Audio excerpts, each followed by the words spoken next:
Acara ini didukung oleh Desa Pay, cashless-nya kerabat desa Indonesia. Semua itu kan proses ya Mbak ya, dan tentunya bagi UMKM juga tadi saya bilang bahwa ketika ada masalah, lihatlah itu sebagai sebuah peluang kita buat bertumbuh, apalagi bisa pandemi gitu. Jadi saya berbagi, kalau di pengusaha lain kan mungkin berbagi kisah sukses, tapi saya justru ingin berbagi cerita kegagalan gitu Mbak, supaya teman-teman UMKM juga bisa belajar gitu dari kegagalan kita. Jadi tadi ketika ada masalah, produknya pun kita bilang bagus gitu ya, banyak media yang meliput, tapi ternyata tidak laku di pasaran. Dan tentu saja itu berefek kepada keuangan perusahaan ya Mbak ya, karena kan tidak terjual dengan baik gitu ya, dan sedangkan kita ada biaya ruko, biaya gaji karyawan yang harus kita bayarkan. Oleh karena itu, langkah kedua ya, ketika kemudian dulu 2017 kita sempat hampir bangkrut gitu ya, karena kita salah langkah gitu kan. Padahal sebenarnya nih produk-produk yang bulu domba gitu ya Mbak Karwang ini kita sampai bisa ekspor loh ke 7 negara gitu ya, tapi kembali lagi banyak juga nih pengusaha yang tergiur untuk ekspor gitu ya, sedangkan masih belum memahami pahit manisnya ekspor gitu kan. Pertama, dulu kita berani ekspor gitu ya karena ya tentu saja meningkatkan branding kita gitu kan, tapi ternyata ketika kita ekspor itu banyak masalah juga, yaitu misalnya kayak produk yang reject gitu ya, terus juga kemudian ketika reject pun kita harus menanggung biayanya, dan juga marginnya sangat tipis sekali ketika kita ekspor karena ada tangan ketiga di situ. Nah, oleh karena itu di situ 2017 kita mencoba refleksi gitu ya, karena kemudian kita banyak dapat masalah juga ketika pasar itu harus pecah tim gitu kan ya, harus kemudian menutup ruko karena biayanya sewanya kita udah nggak sanggup. Maka kemudian kita coba rethinking gitu ya, kita menghentikan aktivitas operasional usaha yang memang tidak menghasilkan pendapatan gitu. Jadi dulu tuh skemanya kita konsinyasi Mbak, jadi banyak UMKM yang naruh barang ke kantor gitu ya, ke ruko, kemudian kita promosikan.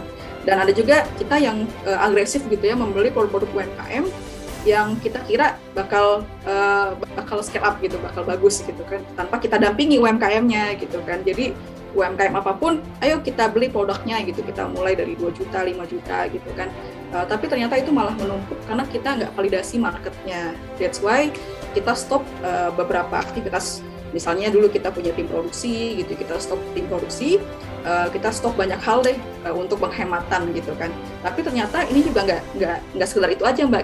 Ketika kita mau bangkit gitu ya, tidak hanya sekedar menghentikan aktivitas yang tidak produktif gitu ya, tapi kita juga harus belajar reinvestasi atau realokasi anggaran gitu kan. Makanya dari situlah kita sebenarnya, saya juga sadar gitu bahwa pentingnya kita punya dana darurat ketika ada usaha yang mungkin sedang turun, kita bisa ada alokasi gitu ya untuk istilahnya menghidupi survive the business seperti itu. Jadi makanya kita kemudian lakukan realokasi anggaran gitu. Jadi konsepnya kan tadi ya Mbak ya, bantu UMKM itu value utama. Yang kedua, kita pengen ibaratnya dengan usaha kita ya UMKM bisa tumbuh gitu kan. Tapi UMKM pun kita harus dampingi, karena kadang UMKM juga nggak ngerti nih produk apa sih yang memang paling laris di pasaran gitu ya. Makanya tadi kita tutup tim produksi gitu ya, tapi tim produksinya kita dampingi gitu. Ini kita punya peluang, tapi kita mau tutup tim produksi. Nah, tim produksi sekarang pindah ke tim marketing semua. Kita ajarkan gimana caranya buat menjual produk-produk yang memang sesuai dengan kebutuhan pasar, atau produk-produk yang ibaratnya low hanging fruit. Apa itu produk low hanging fruit?